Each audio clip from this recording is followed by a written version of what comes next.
Olá! Dando continuidade à nossa aula, falaremos agora de corrente elétrica de forma simplificada, tá? Essa noção que eu vou dar para vocês aqui, ela está mais calcada na física clássica do que na física moderna, que vai falar de uma maneira um pouco mais complexa e não é o caso aqui, ok? Então é o seguinte: quando eu tiver uma diferença de potencial, eu posso fazer com que surja uma corrente elétrica. Aí você vai falar, até o que é isso?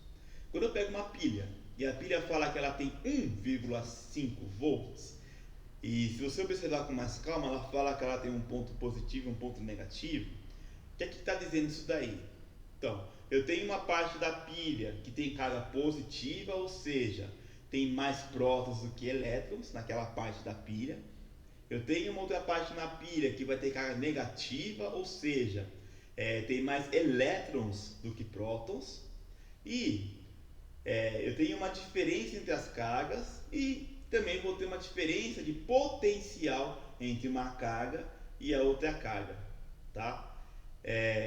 Essa diferença, que no fundo é uma subtração, daria 1,5 volts, né? Então essa voltagem, que é o termo coloquial que a gente ouve muito por aí, no fundo é uma tensão, que eu também posso chamar de diferença de potencial, tá? Então eu tenho essa tensão de 1,5 volts, que seria como se fosse a força, entre aspas, né, que vai promover a corrente elétrica, ok?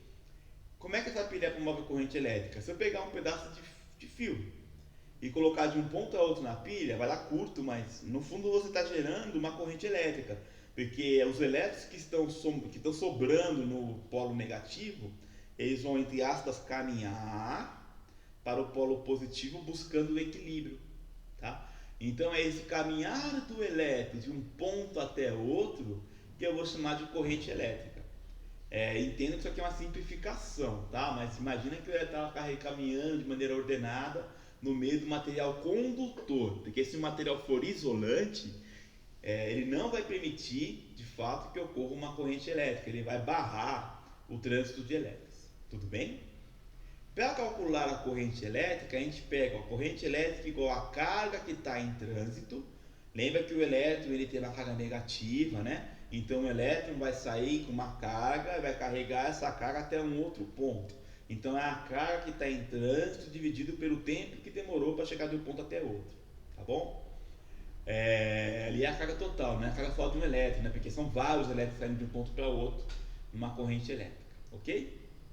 Vamos fazer um pequeno exercício e já retome então daqui a pouquinho.